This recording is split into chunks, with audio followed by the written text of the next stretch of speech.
The autumn rain fell upon the manor with a persistence that matched the gravity of the moment.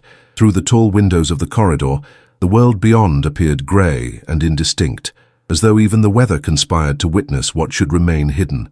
Lysandra Vale stood motionless before the grand staircase, her modest travelling cloak drawn tightly about her shoulders, her gloved hands trembling as they clutched a small leather valise.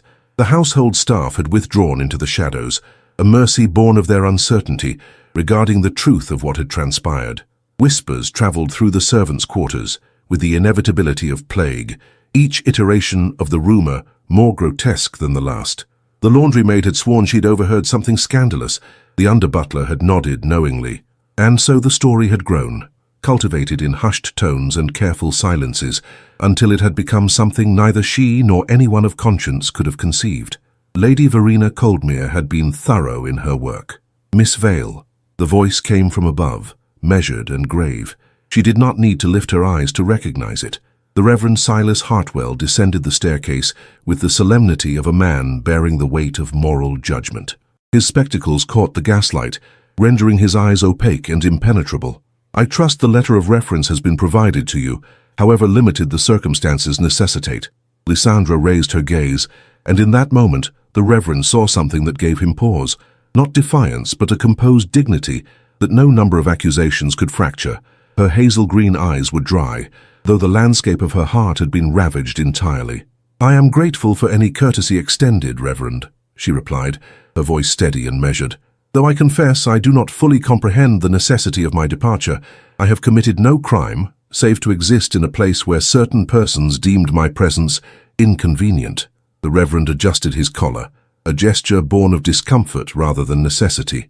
"My dear Miss Vale, propriety exists for the preservation of all. When whispers reach the ears of the household, when a young lady of your station finds herself alone with His Grace, in circumstances that might be misinterpreted, it becomes impossible to ignore the demands of society. You understand, I am certain, that discretion and distance are sometimes the only honourable course." "I understand," Lysandra said, "that truth and honour are often sacrificed upon the altar of convenient falsehood."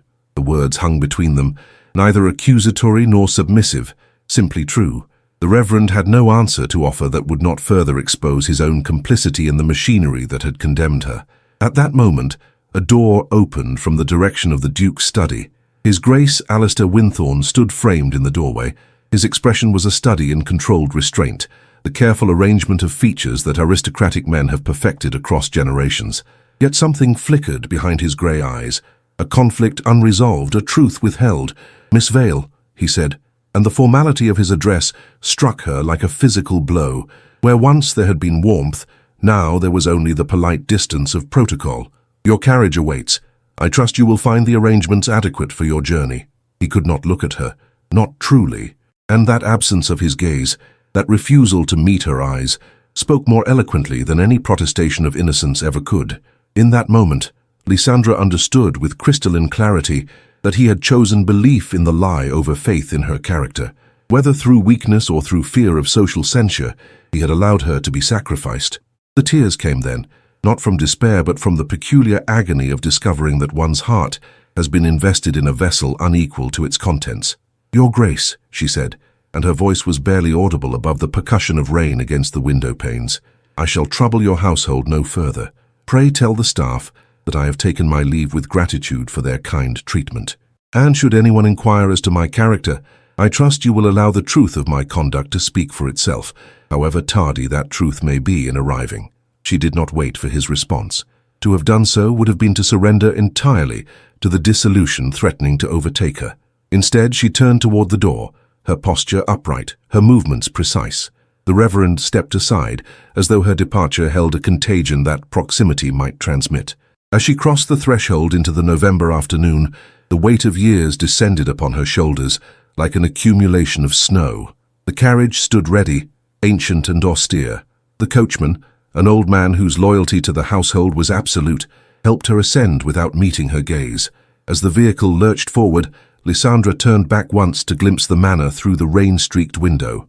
The architecture of that great house seemed to recede not merely in distance, but in significance, as though her expulsion from it had also rendered it somehow less real. Yet one window, the third-floor gallery, where she and the Duke had stood beneath a portrait of his mother, seemed to hold her attention with an almost supernatural insistence. She did not know then that 12 years would pass before she would see that window again. She did not know that a letter, written in the deepest watches of night and sealed with the bitter wax of necessity, would eventually make its way back to the man she had loved, with an intensity that the brevity of seasons could not explain. She knew only that her heart, already fractured, had entered a silence from which no voice, not even her own, seemed capable of recalling it. The rain continued to fall. The carriage disappeared into the grey English afternoon. And within the manor, the Duke stood at the window of his study, watching her departure with an expression that might have resembled remorse, had remorse possessed the power to alter what was already lost. 12 years render a landscape unrecognizable. They soften the sharp edges of memory, blur the certainties of youth, and transform even the most indelible truths into something resembling legend. Lysandra Vale had become, in the small village of Ashworth, where she had established her modest residence, a woman of quiet reputation and quieter sorrows. She had taken employment as a companion to the elderly widow, Mrs. Whitmore, a woman of considerable fortune but limited family affection. The arrangement had suited them both. Mrs. Whitmore required someone of education and discretion, and Lysandra required a sanctuary where questions were not asked and pasts were permitted to remain undisturbed. The cottage where they resided overlooked the valley, a prospect both beautiful and melancholic. From the parlour window, Lysandra would often gaze toward the distant rise of hills, contemplating how geography itself seemed to conspire in the separation of souls. Distance, she had come to understand, was not merely physical. It was temporal, moral, and emotional in equal measure. Years, however, had not diminished her internal landscape. If anything, they had enriched it with a complexity born of solitude and reflection. Lysandra had transformed her pain into something approximating wisdom. She read voraciously, philosophy, poetry, theology, seeking within those pages some explanation for why certain moments in life wielded such power to alter all that followed.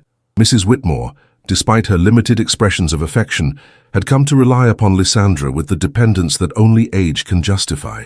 When, in the spring of her 78th year, the widow had suffered a severe apoplexy, it was Lysandra who had sat vigil through the long nights, bathing her employer's fevered brow and whispering comfort in tones only half believed by the woman who uttered them.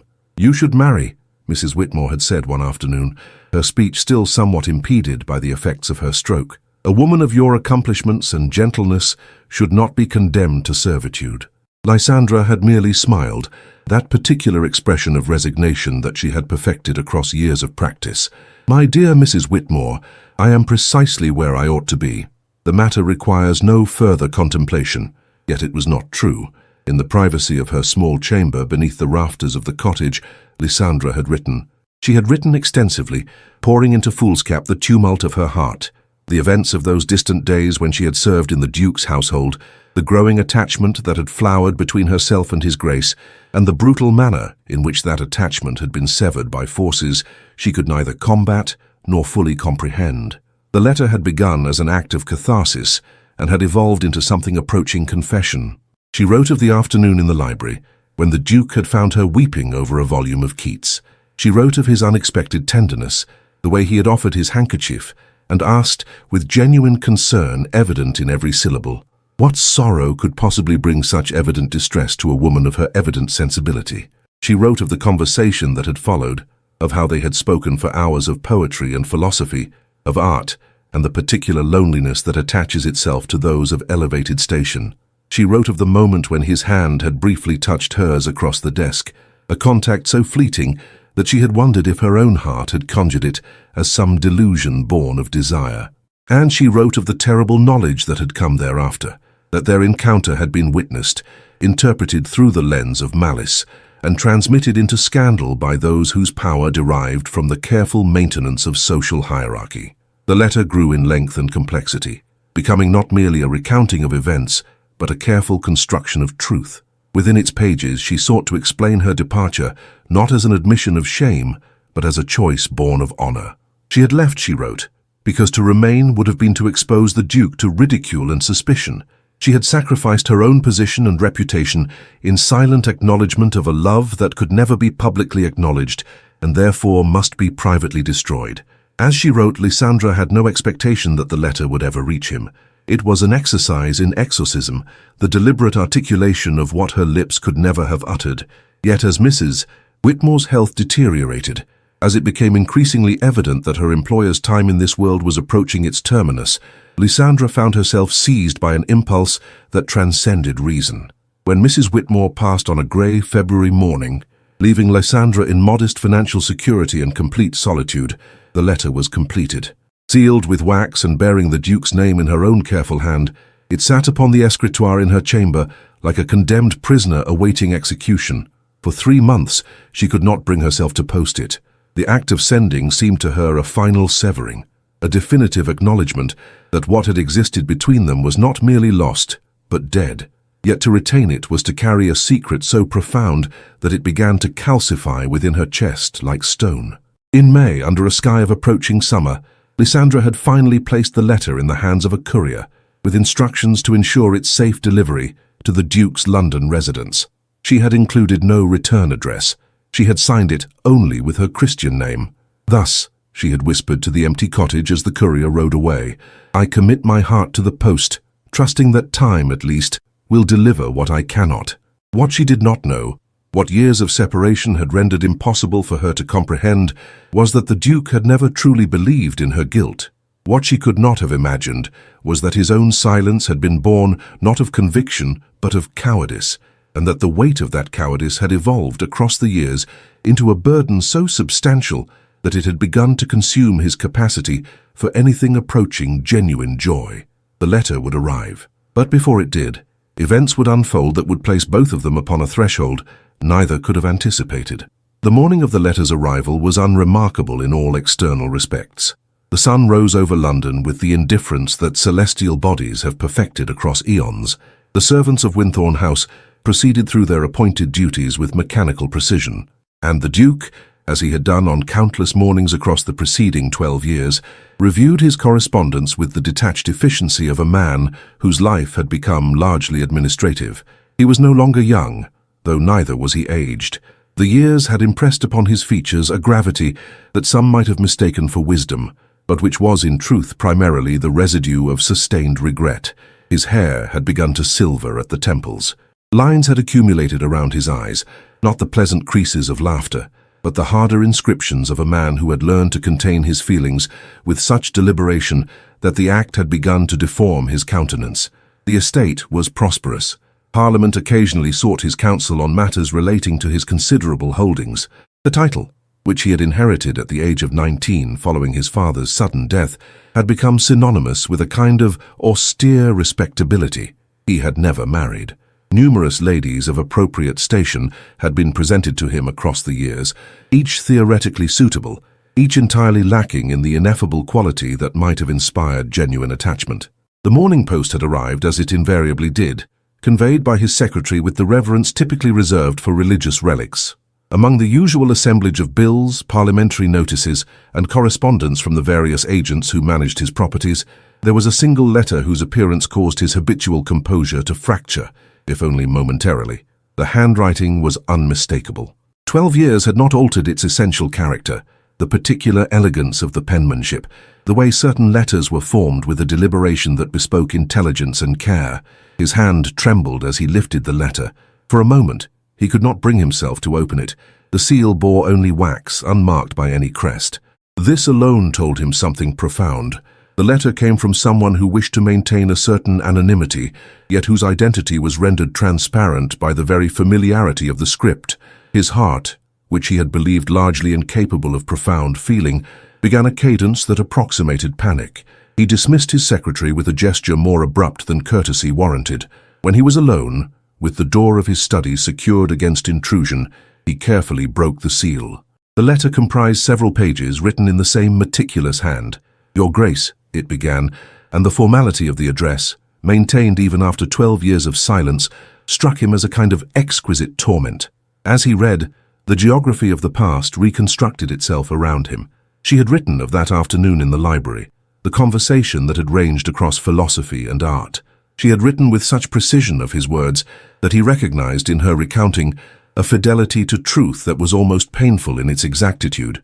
She had written of the touch of their hands, the momentary contact that had felt, even in its brevity, to contain an entire universe of unspoken meaning. And then she had written of her departure, not as a woman banished in shame, but as one who had chosen to withdraw in order to protect him from the consequences of their association. She had done so, she explained, because she had come to understand that their circumstances rendered a continuation of that attachment impossible. A lady of her station, however educated and well-intentioned, could never be a suitable match for a duke. To persist in his attentions would have been to invite ridicule and suspicion upon his name. I departed, she had written, not because I had erred, but because I loved you sufficiently to understand that the greatest gift I could offer was the sacrifice of my own hopes. You deserve a union that will enhance your standing, not compromise it. I do not write this letter expecting that it will alter the trajectory your life has taken these many years. Rather, I write it as a final act of truth-telling. The scandal that drove me from your household was founded upon falsehood. My conduct was proper. My affections, though never expressed aloud, were genuine and uncorrupted. The Duke found that he was standing, though he had no recollection of rising from his chair. The letter trembled in his hands as though possessed of its own volition. 12 years of careful rationalizations, of convincing himself that he had acted appropriately in accepting her departure without protest, began to crumble like ancient mortar exposed to weather. He reached for the pocket watch that he kept upon his desk, an object of only moderate value, but considerable sentimental weight. It had belonged to his father, and within its case he had inscribed the date and hour of Lysandra's departure. For 12 years the watch had remained stopped at that precise moment, a deliberate act of symbolic stasis that he had neither analyzed nor sought to remedy. As he held it now, the letter still clutched in his other hand, something seemed to shift within the mechanism of his understanding. This letter, arriving as it had across the distance of years, represented not merely a recounting of the past. It was quite possibly a final act of grace. She had chosen, despite everything, to give him the gift of absolution. But absolution, he understood with the clarity that only genuine remorse can provide, was not sufficient. He had remained silent when he should have spoken. He had accepted her banishment when he should have defended her. He had allowed fear of social censure to override the dictates of honor. The question that now presented itself was whether 12 years of separation had rendered such things irredeemable, or whether a man of genuine resolve might yet find means to repair what pride and cowardice had fractured. He read the letter a second time, then a third. By the time evening had descended upon the city, he had committed significant portions of it to memory. More importantly, he had arrived at a resolution that seemed to contain within it both the terror of potential failure and the exaltation of possible redemption. The next morning, the Duke sent word that he would be departing for the village of Ashworth.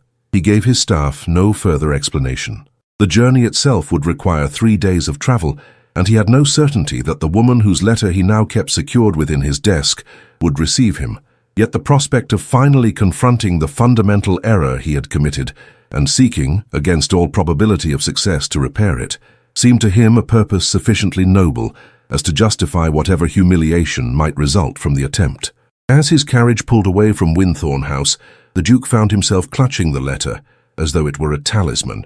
In its pages, she had offered him not merely the truth of the past, but an opportunity, perhaps the final opportunity, to discover whether a man transformed by years of regret might yet deserve the forgiveness of the woman he had failed so fundamentally to defend. The roads from London to Ashworth were neither grand nor particularly distinguished, yet they possessed a certain austere beauty that the Duke found himself contemplating with an intensity born of nervous anticipation. The carriage moved at a measured pace, the rhythm of its motion almost meditative, yet within that methodical progression lay a tension that no amount of deliberate breathing could entirely dissipate. 3 days of travel provided ample opportunity for reflection, perhaps too much opportunity. The Duke found himself revisiting with excruciating precision each moment of those distant years when Lysandra had occupied the manor. He recalled the particular grace with which she had moved through the corridors, her habit of pausing to observe the paintings as though they possessed stories known only to her. He remembered the timbre of her voice when she had read aloud from poetry, the way her eyes had illuminated when encountering a passage that resonated with her own sensibilities. Most painfully, he recalled the conversation in the library, the one detailed so faithfully in her letter. He had been escaping, if truth were told, from a tiresome dinner party where various matrimonial prospects had been paraded before him like merchandise in an exhibition. He had sought refuge among the books, and there he had found her, her face streaked with tears, a volume of Keats open upon her lap. His inquiry as to her distress had been genuine, untainted by ulterior motive. When she had explained that she was moved by the particular poignancy of Keats's meditations upon mortality and love, he had found himself drawn into a conversation of such intellectual and emotional depth that he had temporarily forgotten the constraints of their respective stations. For those hours, they had existed in a realm where such distinctions seemed not merely irrelevant but almost absurd, and then had come the whispers. He had first heard them in the smoking room, casual insinuations delivered with the particular venomousness that English gentlemen could achieve whilst maintaining perfect civility. A young lady of unknown parentage, left alone with the Duke in his library, what could one possibly conclude? The Reverend Hartwell, it was said, had himself observed something untoward in their manner toward one another. The Duke, in those days possessed of a pride that he now recognized as both cowardly and contemptible, had chosen silence. He had not defended her. He had not proclaimed the innocence of their discourse or the propriety of their conduct. Instead, he had allowed her to withdraw, had accepted her departure as a prudent resolution to an awkward situation, and had spent the succeeding 12 years gradually understanding the magnitude of his failure. By the time the carriage pulled into Ashworth, dusk was descending in that particular manner of English spring evenings, with a softness that seemed to promise more than it could possibly deliver. The village itself was modest, the sort of place where everyone would know everyone else's affairs, with intimate and often unkind precision. The Duke's arrival, announced by the grandeur of his equipage and the evident breeding of his horses, would not go unnoticed. He made inquiries at the local inn, attempting to frame them with enough casualness to avoid arousing excessive curiosity. It was mentioned almost offhandedly that a lady of considerable education and genteel bearing had resided in the village these past years in the company of the widow Whitmore, now deceased. The current residence of this lady was, he was informed, the cottage overlooking the valley, a modest dwelling but one maintained with evident care. The following morning the Duke set forth on horseback, his attire deliberately simplified to a degree that would not entirely announce his rank. The spring air was crisp, carrying within it the particular scent of new growth and possibility. As he crested the ridge that provided sight of the cottage, he found his heart executing a cadence that approximated panic. The dwelling was charming in an unpretentious manner. Whitewashed walls, a thatched roof, windows that caught the morning light with an almost deliberate felicity. The garden, though not yet fully in bloom, showed evidence of careful attention. Someone had invested labor and affection in this place. He dismounted some distance away, leaving his horse tethered to a fence post. The approach to the cottage seemed to require an eternity, though it was likely only a matter of minutes.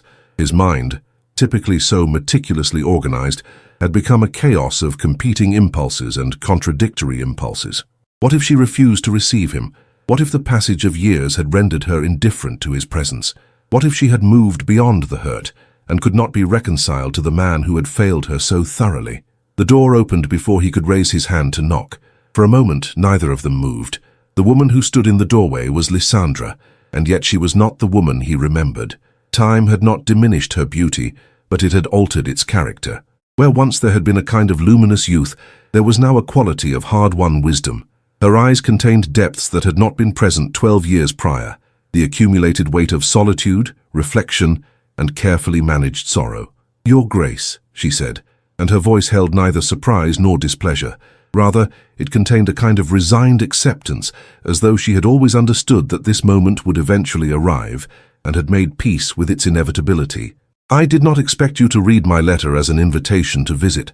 I had conceived of it merely as a final truth-telling, undertaken with no expectation of response." "Miss Vale," he replied, and he was gratified to note that his voice at least remained steady, despite the tumult occurring beneath the surface of his composure. "I have read your letter with a frequency that borders upon obsession these past 3 days, and I have traveled here not in response to any invitation, but in acknowledgement of a debt so profound that I have begun to fear I may lack the capacity to adequately repay it." She did not invite him inside. Instead, she stepped across the threshold, drawing the door softly behind her. They stood thus in the garden, the morning light illuminating the planes of her face with a clarity that seemed almost unkind in its honesty. "Your Grace," she said carefully, "I wrote that letter not to demand anything of you, but to finally speak a truth that years of silence had rendered intolerable. The debt, if debt exists, belongs to me alone. I should have defended myself. I should have remained and fought against the calumny. Instead, I fled." "You fled," the Duke said, "because you possessed the magnanimity and selflessness to prioritize my reputation above your own vindication. And I—" He paused, struggling with words that seemed inadequate to the magnitude of his remorse. "I remained silent because I was afraid." The admission hung between them like morning mist, insubstantial yet somehow obscuring everything of importance. Lysandra regarded him with an expression that contained elements of both compassion and something approaching resignation, as though she had anticipated this confession and had prepared herself for the particular pain it would occasion. "Come," she said, gesturing toward the garden path that wound between carefully tended beds of emerging flowers. "We should not stand at the doorway as though we are strangers meeting by accident on a street corner. There is a bench within sight of the valley. The hour is appropriate for conversation." They walked in silence, the only sounds the soft rustle of their clothing and the distant call of birds announcing the spring. The bench, when they reached it, was positioned precisely as she had indicated, overlooking the valley in a manner that seemed to offer a perspective on the world, both expansive and somehow intimate. The Duke found himself wondering how many hours she had spent in this location, contemplating the landscape and the interior territories of her own heart. "You were afraid," she said, not as a question but as a statement of fact that required neither elaboration nor defense. "I comprehend the nature of that fear, Your Grace. The aristocracy maintains itself through careful observation of proprieties. A gentleman of your station cannot afford to appear to be influenced by anything resembling emotional attachment to a woman of inferior social position. To have defended me publicly would have been to admit to an impropriety that society could never have forgiven." "You grant me far too much excuse," the Duke replied, his voice carrying the weight of years of accumulated regret. "I did not merely remain silent, Miss Vale. I accepted the narrative that was constructed by those whom I now recognize as motivated by malice and the desire to maintain control over those around them. I allowed myself to believe that your departure was the appropriate resolution to an impossible situation. And in doing so, I committed an act of profound cowardice disguised as honor." He turned to face her fully, and she observed that his grey eyes contained depths of emotion that seemed barely contained within the boundaries of his composure. "That afternoon in the library," he continued, "was among the most meaningful hours of my entire existence. Your mind illuminated my own in ways that I had ceased to believe possible. The conversation we shared transcended the mere social pleasantries that typically comprise discourse between a duke and a member of the household staff. For those hours, we existed in a realm where such distinctions seemed not merely irrelevant, but actively antithetical to genuine human connection." Lysandra rose from the bench and walked toward the edge of the overlook, her posture upright but the tension in her shoulders betraying an inner turbulence that her composed expression did not reflect. "You must not idealize what occurred," she said quietly, "nor must you burden yourself with guilt for actions undertaken in a different time, under circumstances you could not have fully controlled. Lady Verena possessed considerable influence. The Reverend Hartwell, though well-intentioned, was susceptible to suggestion. I was vulnerable precisely because of my social position. The machinery of aristocratic propriety ground forward with an inevitability that no individual could have halted. And yet," the Duke said, rising to stand beside her, "I might have tried. I might have spoken in your defense. I might have proclaimed the innocence of our association and made clear that any scandal attached to our conduct was manufactured by those whose motivations were questionable. Instead, I chose the path of least resistance and thereby made myself complicit in an injustice." She turned to regard him, and he saw that her eyes, though dry, contained a glimmer of something that might have been tears held in abeyance through sheer force of will. "If you had done so," she said carefully, "it would have been magnificent and noble and entirely destructive to us both. Your reputation would have been damaged beyond repair. I would have become a figure of scandal and ridicule, and we would have paid the price for decades, I assure you. What I did, withdrawing quietly, allowing you to remain untainted by association with me, was not an act of selflessness, Your Grace. It was an act of love." The word hung between them, that simple yet profound utterance that transcended the careful boundaries of social convention and spoke directly to the truths that language was often inadequate to express. "You loved me," he said, and it was not a question, but a recognition of something that he had perhaps always known, but had been too cowardly to fully acknowledge.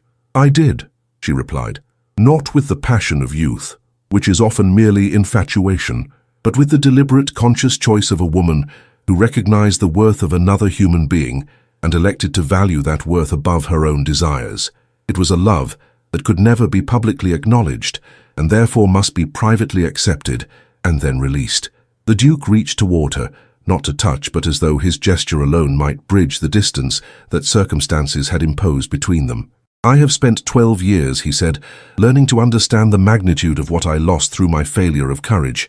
I have had ample opportunity to contemplate the trajectory my life might have taken had I possessed the fortitude to defend you then, and I confess, Miss Vale, that in those contemplations I have discovered that I am not the man I believed myself to be. I am a man of considerable deficiencies, haunted by the knowledge of roads not taken and words not spoken." "Your Grace," she began, but he raised a hand gently. "I am not asking for anything," he said quietly. "I did not journey here with expectations or demands. I came here to offer you, belatedly and inadequately, the defense I should have provided 12 years prior. I came to acknowledge publicly, if only to you, that your honor was impugned unjustly and that you deserved far better than the manner in which you were treated by myself and by others." For a long moment, neither of them spoke. The valley stretched before them, serene and indifferent to the profound emotional reckonings occurring within the hearts of two people who had once been carelessly separated by the machinery of society and circumstance. As the morning advanced toward midday, the Duke found himself seated in the modest parlour of Lysandra's cottage, partaking of tea prepared with a grace that suggested years of practice in the art of civility and domestic tranquillity. The room itself was a revelation, every object speaking of a woman of considerable cultivation and refined sensibility. Books lined the shelves, their spines indicating a broad and intellectually demanding reading practice. A small writing desk occupied a corner, its surface bearing the evidence of recent correspondence. "You have made a life here," the Duke observed, accepting the offered cup with a nod of gratitude. "A genuine life, not one composed merely of duty and social obligation." "I confess that I find myself envying that accomplishment." Lysandra settled into the chair opposite him, her movements possessing that particular grace that came from years of conscious self-control. "A life is what one constructs from the materials available," she replied. "Mrs. Whitmore required companionship and care. I required employment and sanctuary. We suited each other's needs adequately. That the arrangement evolved into genuine affection was perhaps inevitable when two solitary individuals of similar intellectual temperament are forced into proximity." "And now?" the Duke asked. "What becomes of your life now that Mrs. Whitmore has departed?" "I have been left in modest financial security," she said. "I am no longer obligated to maintain employment. Technically, I am now a woman of independent means, however modest those means might be. I have been contemplating what such independence might permit me to accomplish, though I confess that the prospect of unlimited possibilities is rather more daunting than the previous necessity of obligation." The Duke set down his cup with deliberate care, recognizing that the moment had arrived when he must speak what he had journeyed 3 days to communicate. "Miss Vale," he began, and his voice carried a formality that was nevertheless suffused with genuine emotion, "I have spent considerable time during my travel contemplating what I might possibly say to repair the injuries inflicted upon you by my silence and cowardice. I have concluded that no words, however carefully constructed, can adequately address the magnitude of that injury. And yet, I must make the attempt." He rose and walked to the window, his gaze fixed upon the landscape beyond. "For 12 years, I have permitted myself to believe that your departure was ultimately for the best, that you were better removed from the sphere of my influence, that the scandal that drove you away would have only intensified had you remained. I used these rationalizations as a means of avoiding the fundamental truth, which is that I failed you when you most required defense and support." "Your Grace," she began, but he raised a hand gently, requesting permission to complete his thought. "I come not merely with apologies, Miss Vale, though apologies are undoubtedly required. I come with a question, posed with full recognition of the impropriety of posing it. These 12 years have rendered me increasingly cognizant of the fact that a life devoted entirely to duty and social obligation is, in many respects, an empty thing. I have achieved everything that my station and circumstances might permit: fortune, influence, the respect of my peers. And yet I have achieved none of the things that constitute a life of genuine meaning. He turned to face her fully, and she observed that his habitual composure had fractured sufficiently to permit genuine emotion to be visible upon his features. Your letter offered me absolution, he continued, not because you possessed the authority to grant it, but because you demonstrated such extraordinary magnanimity in the face of injustice. That magnanimity has illuminated for me the poverty of my own character. Across these many years, I come here not with expectations, but with a sincere request that we might begin, however tentatively, to repair what was fractured. Lysandra rose and walked toward him, her movements deliberate and measured. When she stood before him, she regarded his features with an intensity that suggested she was reading there the truth of his words written upon his countenance. "Your Grace," she said, her voice soft but carrying an unmistakable weight of significance, "you must understand that acceptance of your apology is far simpler than you seem to believe. What requires more careful consideration is what you are proposing might follow such acceptance. A woman of my station does not occupy the same sphere as a duke. Years of separation have not altered that fundamental reality. To imagine that such a disparity might be bridged would be to indulge in a fantasy inconsistent with the realities of our society." "I am not asking you to imagine," the Duke replied. "I am asking you to consider the possibility that society, though powerful, is not immutable. I'm asking whether the woman who loved me sufficiently to withdraw in order to protect my reputation might contemplate the possibility of permitting me to spend the remainder of my life engaged in the work of deserving such love." The profound silence that followed seemed to contain within it the accumulated weight of 12 years of separation, the complex interplay of emotion and practicality, the collision between the heart's desires and the world's demands. "I cannot answer that question," Lysandra said finally, "in the moment of its asking. What I can tell you is that your presence here, your willingness to acknowledge fault and to journey in pursuit of truth, has constituted a form of reparation that I had genuinely never expected to receive. That is sufficient, Your Grace, for now that is more than sufficient." Yet even as she spoke these words, the Duke recognized something shifting in her expression, a subtle recognition that perhaps the journey that had begun 12 years prior in separation was not, in fact, concluded. The Duke remained in Ashworth for a fortnight, a duration that caused considerable speculation throughout the village, though Lysandra's careful management of social discourse ensured that no scandal of significant proportion emerged from his presence. He lodged at the inn, presenting himself as a gentleman engaged in contemplation of the countryside, a designation sufficiently vague to forestall excessive inquiry. During those 14 days, a pattern emerged that neither of them had deliberately constructed, but which seemed to possess its own internal logic. Each morning the Duke would call at the cottage, ostensibly to inquire after Lysandra's well-being and to ensure that she required nothing in terms of practical assistance. In reality, these visits provided opportunity for extended conversations that ranged across philosophy, literature, and the peculiar terrain of personal history. They spoke of books with the enthusiasm of those who regarded reading not as mere entertainment, but as essential nourishment for the soul. They walked through the surrounding countryside, and the Duke found himself observing the landscape with a precision he could not recall having previously employed.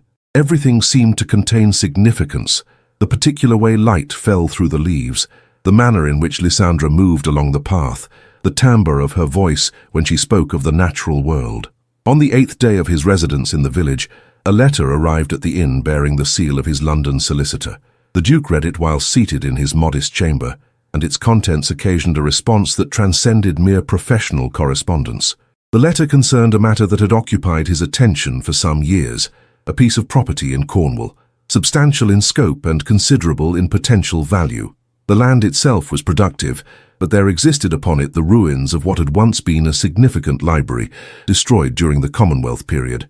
The Duke had, for reasons he had not entirely examined, maintained possession of this property and had hired scholars to investigate the possibility of reconstruction. What the solicitor's letter now communicated was that the necessary preliminary work had been completed.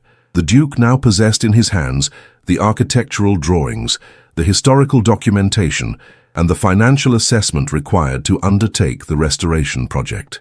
More significantly, The solicitor inquired whether His Grace intended to proceed, as such a decision would require immediate attention and considerable expenditure. The Duke read the letter a second and then a third time, recognizing in its contents a potential resolution to circumstances that had seemed irresoluble. That evening, he requested that Lysandra receive him at an hour later than their customary meeting, and when he arrived at the cottage, he bore with him the aforementioned correspondence. "I have received a letter," he said, presenting it to her with a formality that suggested its contents possessed significance. "Pertaining to a matter that I have been contemplating for several years. I should like your counsel upon it, if you would be willing to offer it." Lysandra examined the letter with evident care, her eyes moving across the lines with the precision that indicated genuine comprehension. When she had completed her reading, she regarded him with an expression of carefully controlled curiosity. "This library," she said, "it possessed historical significance beyond the merely architectural." "Considerable significance," the Duke replied. "It was one of the finest private collections in all of England during the Tudor period. The volumes were scattered following the destruction of the building, though a remarkable number have been recovered across the intervening centuries. I have been acquiring them quietly, as they have become available. I now possess perhaps half of what the collection originally contained. And you wish to reconstruct both the building and the library within it?" she asked, comprehension dawning upon her features. "I wish to do so," he confirmed, "but I have hesitated to undertake such a project without clarity of purpose. A grand library serves no meaningful function if it remains merely a monument to one man's vanity and historical interest. I have been contemplating what such a space might accomplish if properly conceived and adequately staffed." He paused, gathering his thoughts with evident care. "I have concluded that such a library might serve as a place of refuge and study for those possessed of intellectual cultivation but limited means. Scholars, particularly those of the female persuasion, who lack access to the resources that wealth and privilege typically provide. A place where knowledge might be pursued for its own sake, without regard for social station or conventional propriety." Lysandra set down the letter with deliberate care, her expression revealing the complexity of her internal reaction to this revelation. "You are describing an institution of remarkable progressivism," she said quietly, "one that flies in the face of considerable social convention. The establishment of such a library, particularly one that explicitly welcomed female scholars, would occasion significant commentary and likely criticism." "I am aware," the Duke replied, "nor do I propose to undertake such a project unless I am prepared to accept such consequences." "Why have you shared this with me?" she asked, though something in her tone suggested that she perhaps understood the answer before he articulated it. "Because," he said carefully, "I cannot envision undertaking such a project without your involvement in its conception and execution, your understanding of education, of intellectual aspiration, of the particular needs of those whom society has marginalized. These perspectives are essential to the realization of such an ambition, and I cannot conceive of proceeding without your counsel, and, if I am permitted to hope, your participation." The significance of what he was offering became gradually apparent to her. He was not merely proposing a project, he was proposing a purpose, a shared purpose that would require her intellectual engagement and her expertise. He was, in essence, offering her a means by which to transform the passive dignity of her retreat into Ashworth, into an active engagement with work that might benefit others similarly situated. "You must understand," she said slowly, "that acceptance of such a proposal would require me to leave this cottage and to return to a position of public visibility. I have spent 12 years cultivating a life of appropriate obscurity. What you are suggesting would necessarily place me within sight of those who might remember the circumstances of my departure from your household." "I am aware," the Duke acknowledged, "and I do not propose to undertake such a step without due consideration for your own preferences and comfort. Yet I must speak plainly. I believe that the world requires the wisdom and insight that you possess. I believe that your withdrawal, however understandable given your circumstances, represents a loss to those who might have benefited from your knowledge and your humanity." He moved toward the window, his silhouette framed against the fading evening light. "More selfishly, I confess that I have discovered during these past 14 days that the prospect of a life without your presence in it has become genuinely intolerable. I do not propose this library merely as a means of repairing the injuries of the past, though I hope it might constitute such repair. I propose it because it represents a future that contains genuine meaning for you for me, and for those who might eventually benefit from its existence. Lysandra remained silent for a considerable duration, her gaze fixed upon some indeterminate point beyond the window. When finally she spoke, her voice carried the weight of a decision arrived at through rigorous internal deliberation. "I require time to consider this proposal," she said. "Not because I am uncertain of the project's merit. It is undoubtedly meritorious. Rather, I require time to contemplate whether I possess the fortitude to undertake what would necessarily be a very public return to a sphere from which I withdrew in shame and injury." The month that followed the Duke's departure from Ashworth, for he departed whilst granting Lysandra the time she had requested, was characterized by a silence that neither of them broke through correspondence. The Duke had concluded, with a wisdom earned through years of contemplating his own failures, that the most honourable course was to permit Lysandra to arrive at her determination without interference or persuasion. During this interval of waiting, he occupied himself with the practical matters attendant upon the library project.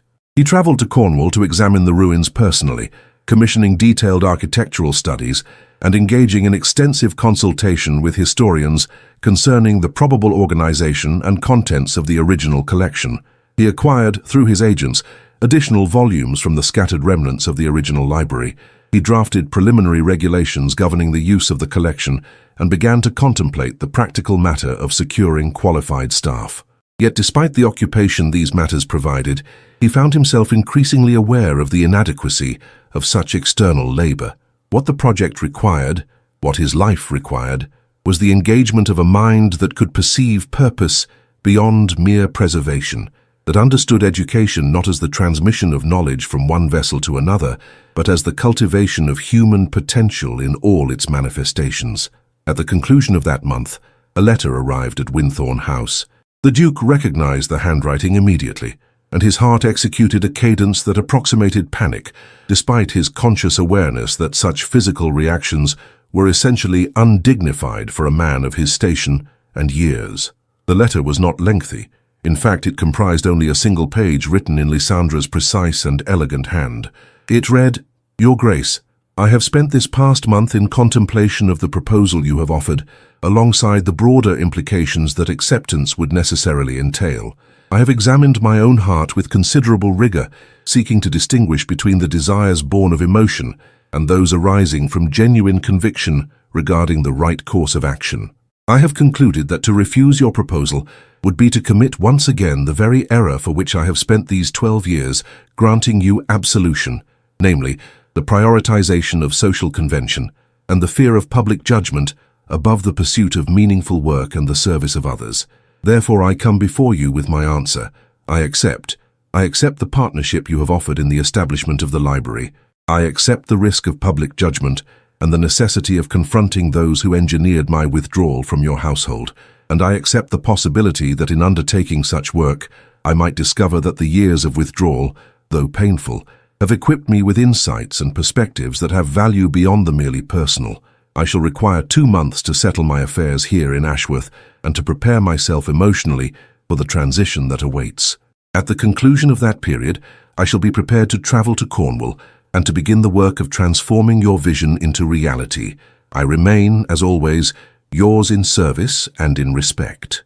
The simplicity of her acceptance, the measured tone that suggested neither enthusiasm nor reluctance, but rather a clear-eyed determination to proceed, despite difficulty, affected the Duke more profoundly than any elaborate expression of emotion might have accomplished.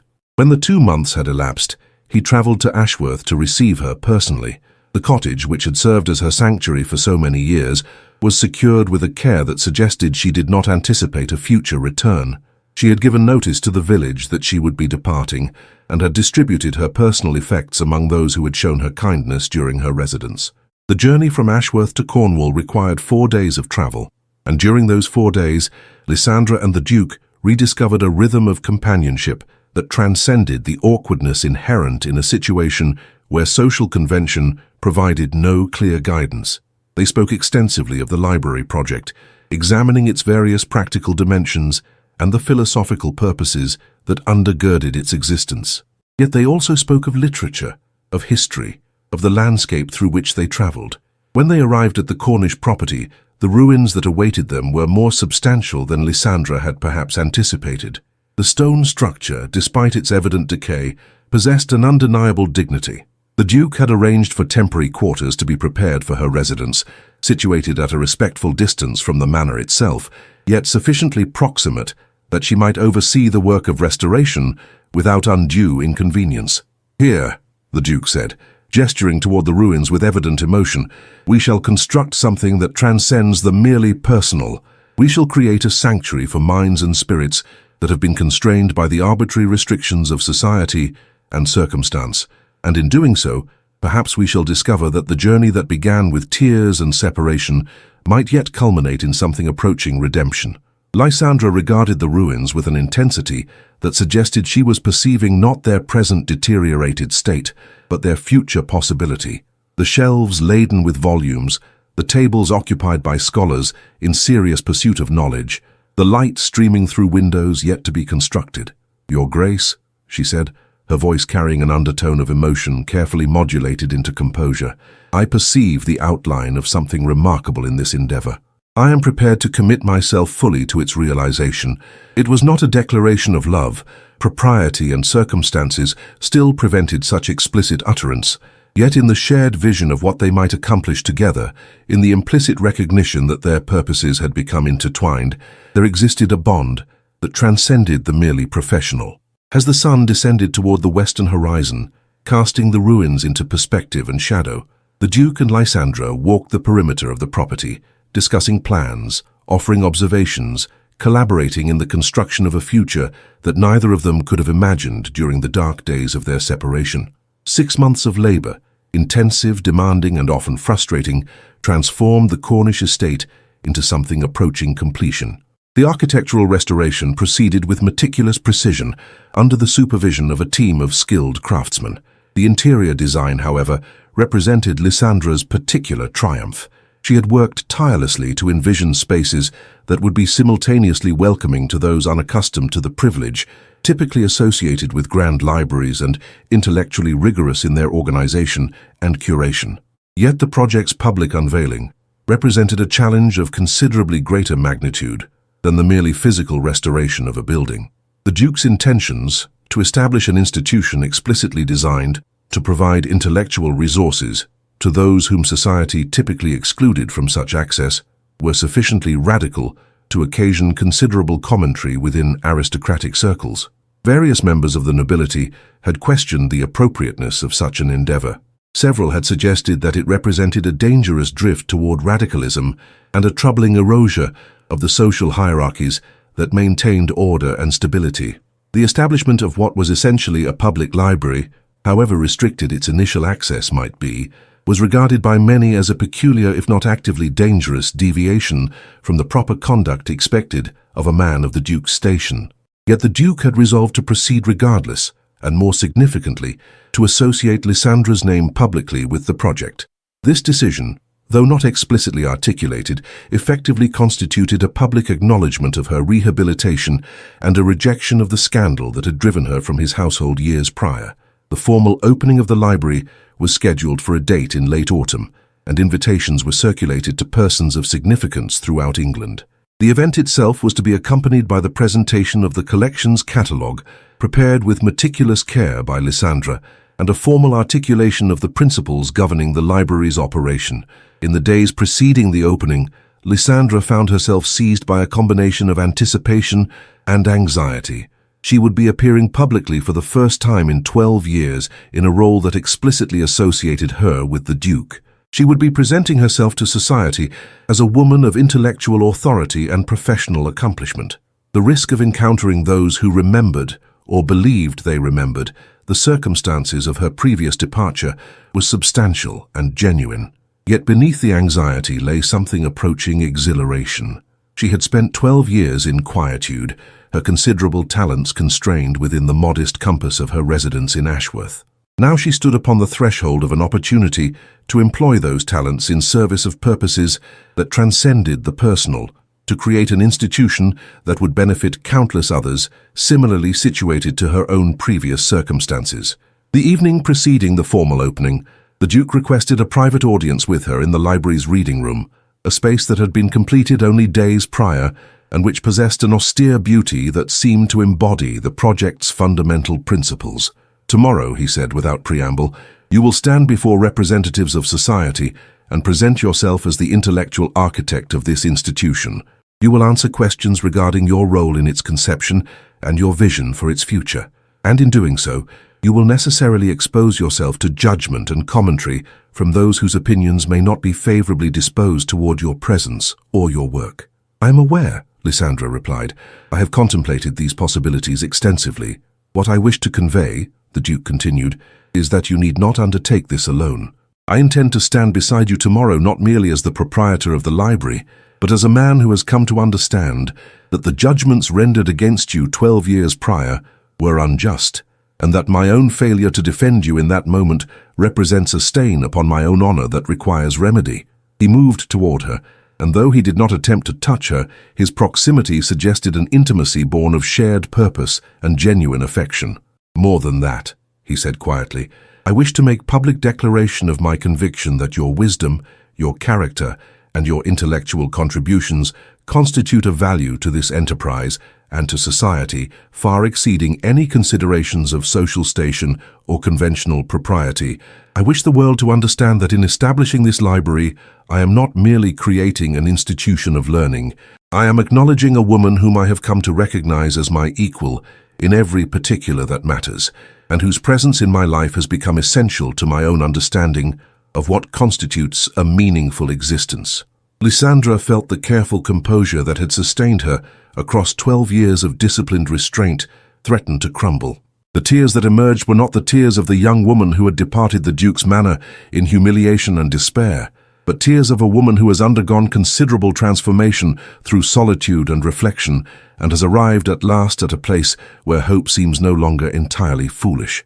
"Your Grace," she said, her voice trembling despite her conscious efforts at regulation, "what you are proposing transcends the merely professional acknowledgement of intellectual collaboration. You are proposing that I reclaim the place in society from which I was driven. You are proposing that my name and reputation be publicly restored."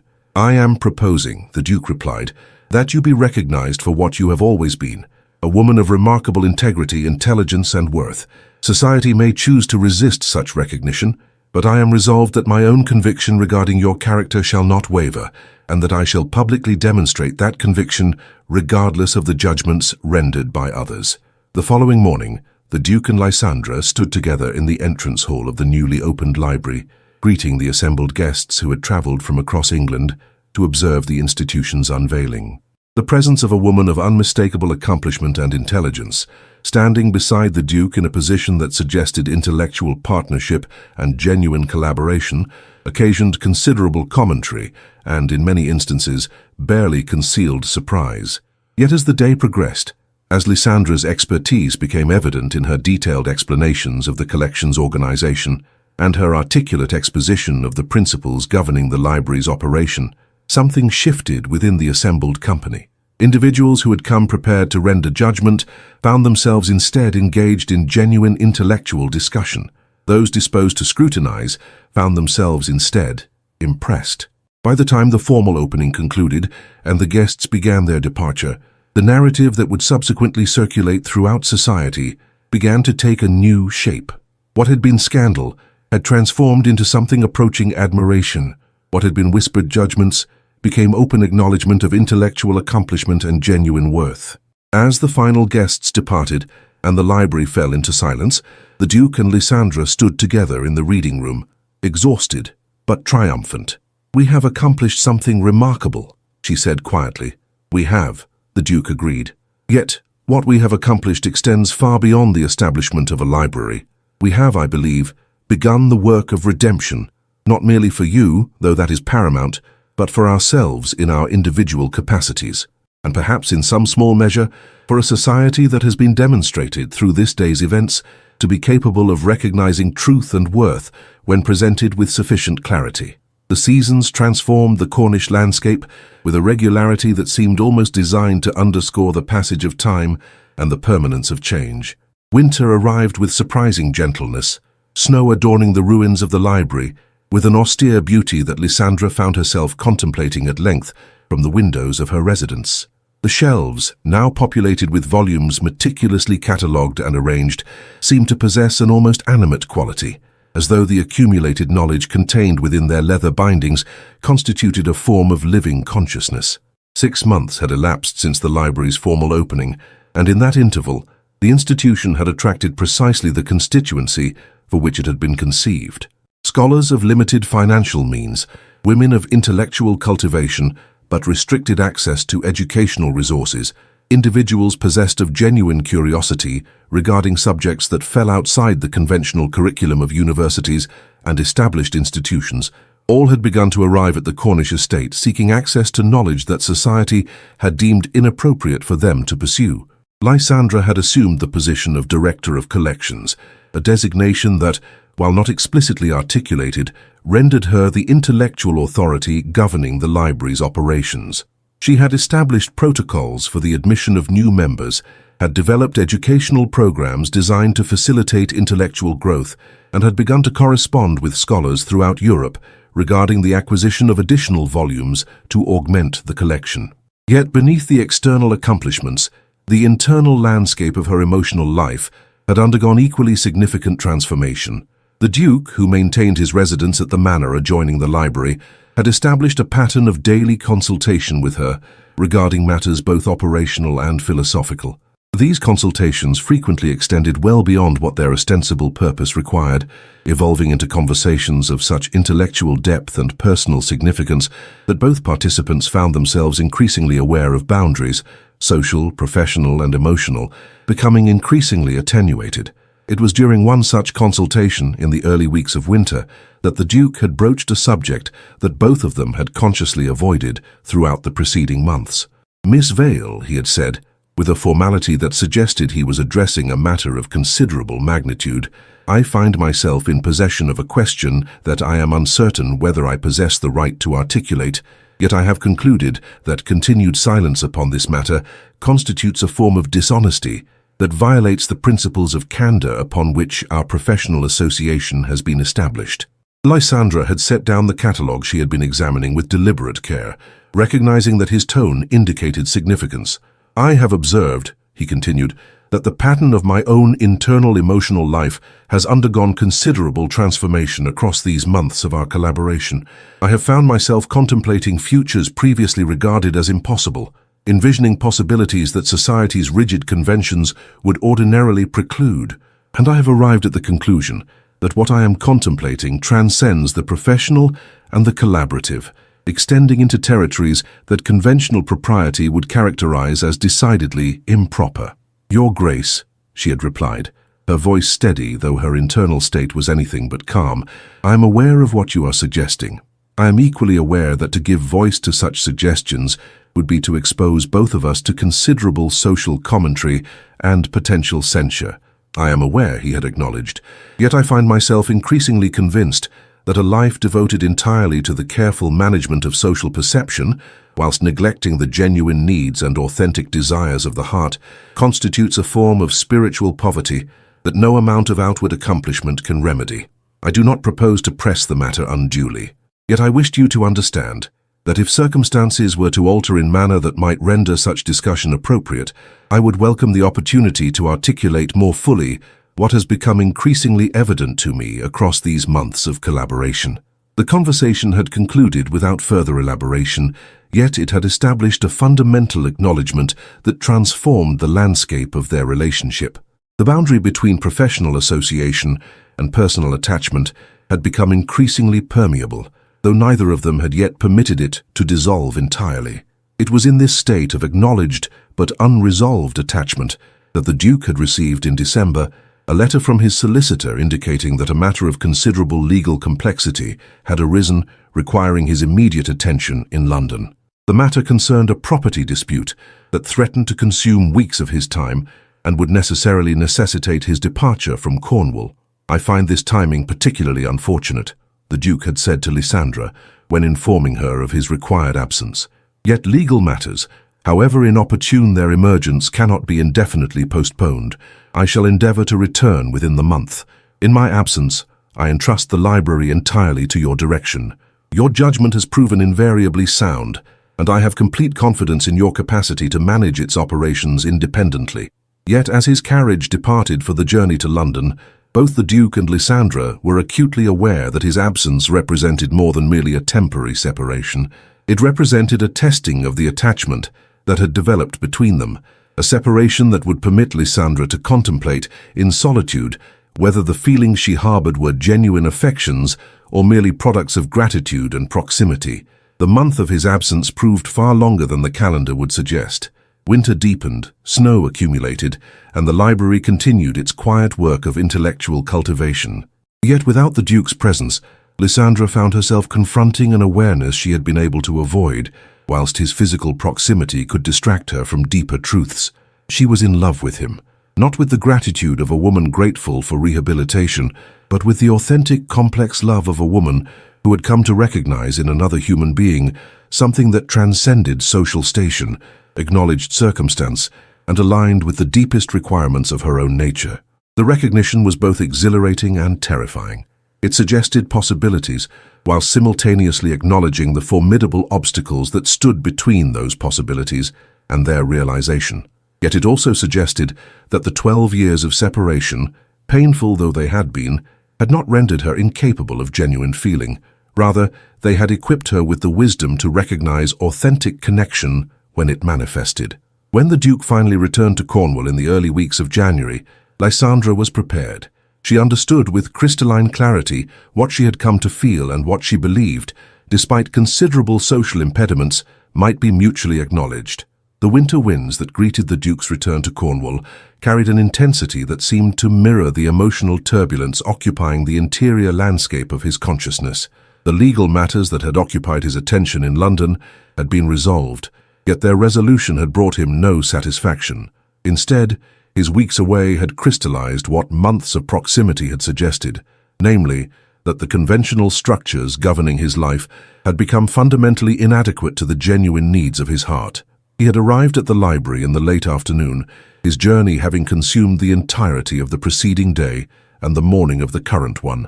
The staff had received him with the deference appropriate to his station, yet his attention was fixed entirely upon locating Lysandra. He discovered her in the reading room, seated at the large oak table that commanded the center of the space, surrounded by manuscripts and cataloguing materials.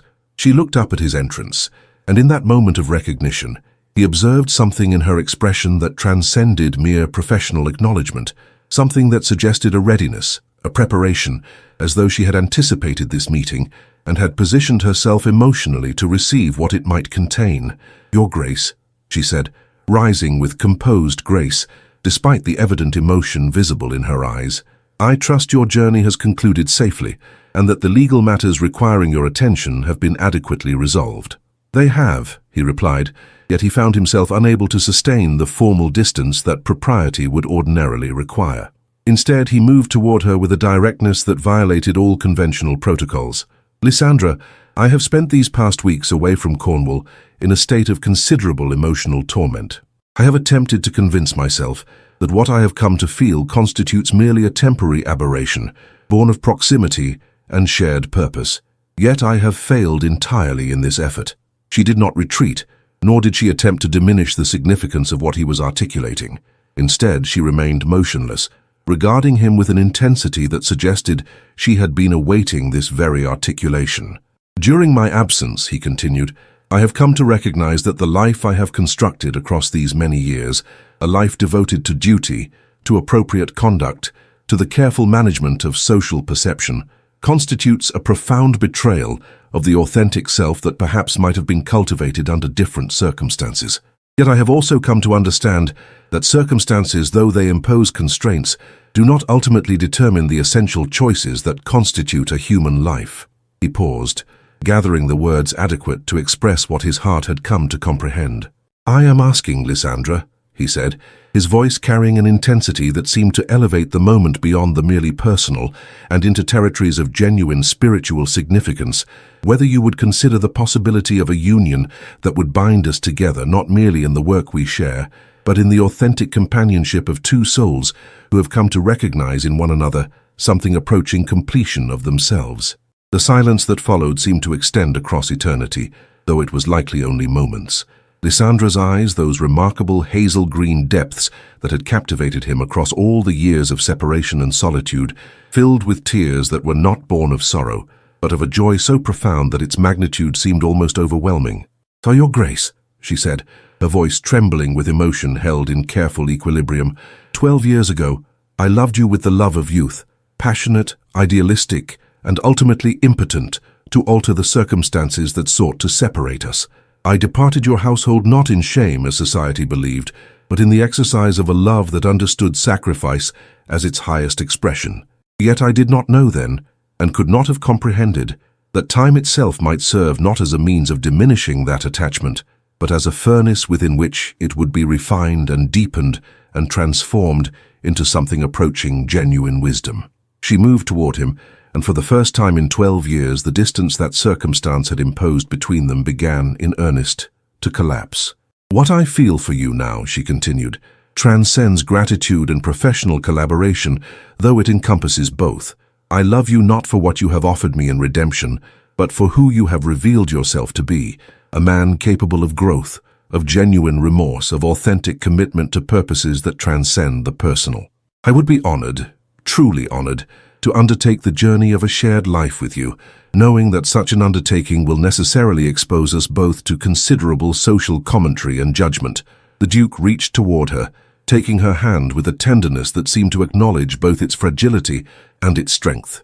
"Then let us proceed," he said quietly, "with full recognition of what the world will think and the equal certainty that what we think of ourselves and of one another possesses a weight and significance that no amount of social censure can diminish. Lysandra, I wish to marry you, not as a means of social redemption, though I hope it will accomplish that. Rather, I wish to marry you as the natural culmination of a journey that began in separation and has evolved, across years of pain and reflection, into something approaching genuine union." "Then yes," she replied, her voice barely audible above the sound of winter wind pressing against the windows of the reading room. "Yes, Your Grace. Yes, Alistair. I will marry you." In that moment, surrounded by the accumulated wisdom of countless volumes and the evidence of their shared labor, two souls that had been separated by the machinery of society and circumstance came at last to acknowledge not merely what they felt, but what they had always been capable of becoming together. 5 years have elapsed since that winter evening, when Alistair and Lysandra pronounced their vows in a small chapel adjacent to the Cornish estate, witnessed by a gathering of friends sufficiently resolute in their convictions to disregard the raised eyebrows and whispered comments of society's more rigid adherents. 5 years have transformed what was once regarded as a scandal beyond redemption into something approaching conventional acceptance, as the weight of demonstrated virtue and genuine intellectual accomplishment proved more persuasive than the most elaborate social maneuver could ever be. The library has flourished beyond the most optimistic projections that either of them had entertained in those early days of restoration and reconstruction. What began as a vision has become an institution, and that institution has begun to generate tangible ripples across the landscape of English intellectual life. Scholars of remarkable accomplishment have emerged from its halls. Women whose intellectual contributions might otherwise have been entirely suppressed by the constraints of social convention have discovered within its walls both knowledge and validation. Yet the greatest accomplishment, in Lysandra's estimation, has not been the establishment of the library itself, but rather the small volume of letters that she has compiled from the correspondence of those who have studied within its walls. These letters, addressed to potential future scholars and collectors, constitute a record of transformed lives, individuals who arrived at the library carrying the weight of social exclusion and departed carrying both knowledge and something approximating hope. It is in this context that Lysandra finds herself on an autumn evening, not unlike the one that brought the Duke to her cottage in Ashworth 5 years prior, seated at the writing desk that occupies her private study within the manor. The letter she is composing is addressed not to any individual correspondent, but to those who may read this in ages hence.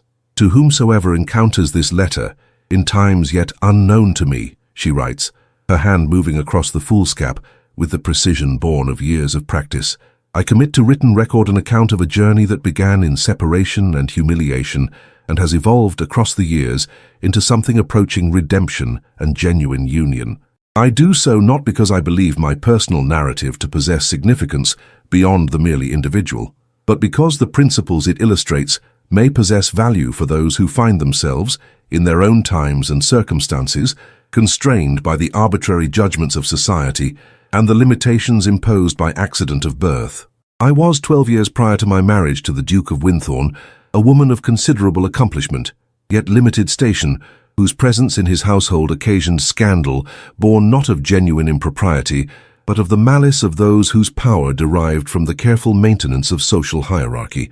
I was driven from that household, and for 12 years I lived in enforced obscurity, during which time I was permitted the luxury of genuine reflection and the opportunity to transform pain into something approaching wisdom. The Duke, meanwhile, carried the weight of his own failure, his silence in the face of injustice, his acceptance of comfortable falsehoods to preserve his own reputation. For 12 years he too carried the burden of what might have been, the recognition of roads not taken and words not spoken. Yet what I wish to communicate to those who encounter this record is that the separation itself was not futile. Rather, it served a necessary function. It permitted both of us to develop in isolation and in solitude the character and wisdom that eventual reunion required.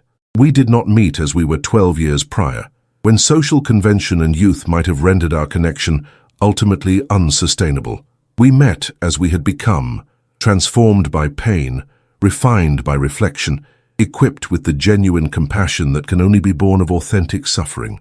I write this letter to those who find themselves in circumstances that society deems impossible to overcome. I write it to those whose love is deemed inappropriate by the arbitrary standards of social convention. I write it to those who have been cast into darkness and have discovered in that darkness a light born of their own internal resources. The path that Alistair and I have followed has not been smooth. Society's resistance to our union was considerable, and even now, 5 years subsequent to our marriage, there remain those who regard our happiness with a combination of skepticism and disapproval. Yet we have discovered that the judgments rendered by society possess far less weight than those rendered by our own conscience and our own understanding of authentic value. What I have come to understand across these years is that the greatest redemption does not come from society's eventual acceptance, though that is pleasant when it materializes. Rather, the greatest redemption comes from the internal knowledge that one has acted in accordance with genuine principle, that one has maintained integrity despite tremendous pressure to surrender it, and that one has loved authentically in a world that so often counsels the cultivation of cynicism and self-protection. To those who read this in future times, I offer this reflection: the barriers that society erects, barriers of class, of circumstance, of convention, are real and formidable. They cannot be wished away, nor can they be overcome through mere force of will. Yet they can be transcended through the cultivation of genuine virtue, the commitment to authentic truth-telling, and the willingness to undertake the interior labor required to become the person one claims to be. A love that is authentic does not require the validation of society. An accomplishment that is genuine does not require the approbation of those invested in maintaining the status quo. A life lived with integrity does not require the approval of the crowd. I have been loved by a duke, and that love has transformed my external circumstances beyond recognition. Yet what has been far more significant is the love I have come to extend toward myself, the recognition that I am worthy of authentic connection, that my intellectual contributions possess genuine value, and that the years of suffering were not wasted, but rather served as a crucible within which my authentic character was forged. To the scholars who will pass through the halls of this library in ages yet unknown to me, I offer this final counsel. Do not permit the world to convince you that your dreams are impossible. Do not accept the judgments of others regarding your worth or capability. Instead, commit yourself to the cultivation of authentic excellence, to the service of purposes that transcend the merely personal, and to the maintenance of integrity, even when that integrity is costly. And should you discover yourself separated from one whom you love, should circumstance force upon you a distance that seems insurmountable, do not surrender hope. Time itself may serve, if you permit it, not as a destroyer of attachment, but as a refiner of it, transforming it from something bound by passion and youth into something far more durable and genuinely beautiful. This library stands as testament to what becomes possible when two people commit themselves to purposes larger than their own personal happiness, and yet discover in that commitment happiness more profound, than they had imagined possible. May those who read this letter find within it not merely the chronicle of a personal journey, but the seeds of hope for their own transformations. Lysandra sets down her pen as the autumn darkness deepens beyond the windows of her study. Within the library proper, the shelves stand laden with volumes, quiet guardians of accumulated human knowledge and wisdom. Somewhere within the manor, Alistair moves through the corridors of a life shared with genuine partnership and authentic love.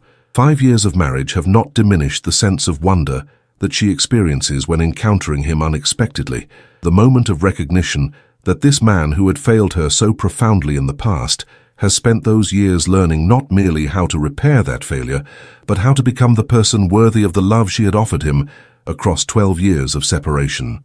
The journey that began in tears and separation has culminated not in the conventional happy ending of fairy tales, but in something far more significant: the slow, painstaking work of two people learning to build genuine union upon the foundation of authentic transformation. As she seals the letter and places it carefully within the library's archives, Lysandra permits herself a moment of genuine contentment. The world may offer numerous explanations for why her story is notable: the romantic redemption, the triumph over social convention, the vindication of her honor. Yet what she knows, in the deepest chambers of her heart, is that the true miracle lies not in the external circumstances, but in the internal conviction that authentic love, when cultivated with genuine commitment and tested through time, possesses a permanence and significance that no social judgment can diminish. The moral of the story: in the tapestry of human existence, we are often taught to fear separation, to regard distance as catastrophic, and to seek immediate reunion with those whom we love. Yet the story of Lysandra and Alistair illuminates a profound and often overlooked truth: that separation, when born of genuine love and accepted with grace, becomes not a tragedy, but a crucible. It is within the fires of enforced solitude that authentic character is forged. It is within the weight of years that shallow attachments dissolve and genuine connection deepens. The Duke's greatest failure was not his silence in the moment of crisis, though that was indeed a failure. Rather, it was his subsequent refusal to examine the magnitude of that failure, his willingness to permit himself the comfort of rationalizations and convenient falsehoods.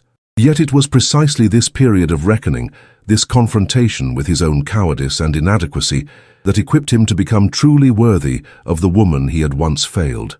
Similarly, Lysandra's exile from society was profoundly unjust, and yet it was within that exile that she discovered resources she could never have cultivated within the constraints of conventional life. The pain of separation became the means by which she developed the wisdom and strength necessary to meet the Duke, not as he had been, but as he had become, a man transformed by genuine remorse into something approaching genuine nobility.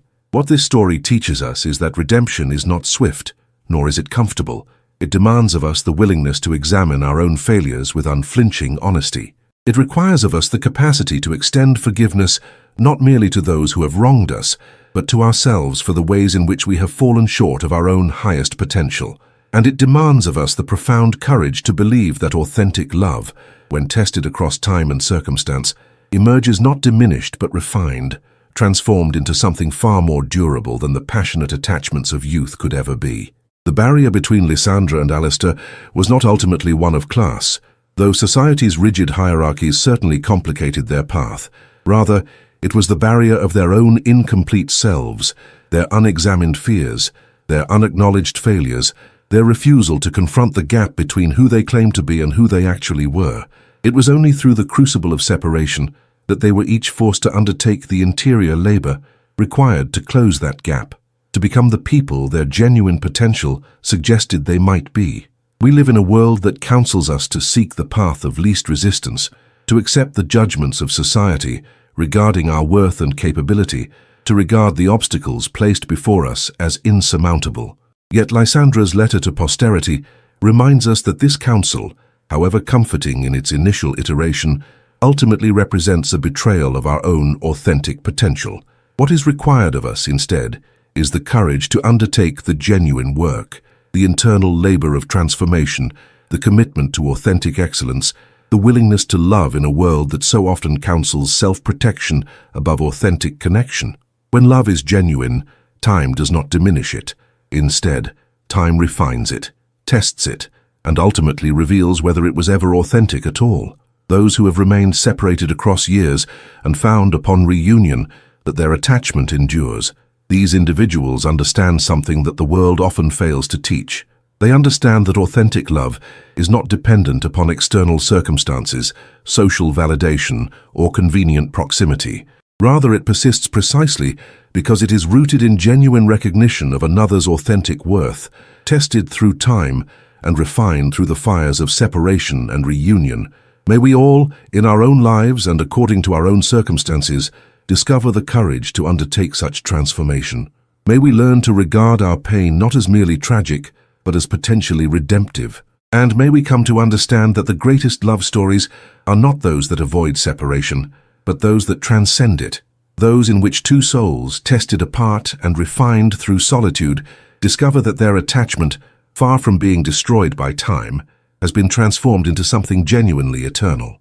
Dear cherished subscribers and beloved community members, the story of Lysandra and Alistair speaks to something profoundly human within each of us, the capacity for transformation, the redemptive power of authentic love, and the possibility that separation, though painful, may ultimately serve purposes we cannot initially comprehend. If this narrative has moved your heart, if you have found yourself contemplating the profound themes woven throughout this tale of love, loss, and ultimate reunion, we invite you to join our growing community of Victorian romance enthusiasts. Your voice matters. Your perspective enriches the collective experience we share. We humbly ask that you subscribe to our channel to ensure you receive notification of each new story we craft. With each subscription, you signal that narratives of authentic human connection, redemptive transformation, and the triumph of genuine virtue over social convention possess value in your own life. Comment with your reflections. Tell us what aspects of Lysandra and Alistair's journey resonated most deeply with your own experience. Share how this story illuminated truths you had perhaps been reluctant to acknowledge. Engage with fellow members of our community in the discussion of what it means to love authentically in a world that so often counsels cynicism and self-protection. Your engagement transforms what might otherwise be merely entertainment into a genuine exchange of ideas and authentic human connection.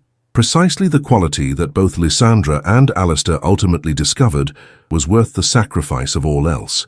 We look forward to continuing this journey with you, story by story, chapter by chapter, as we explore together the infinite possibilities that arise when authentic love meets the courage required to overcome all obstacles.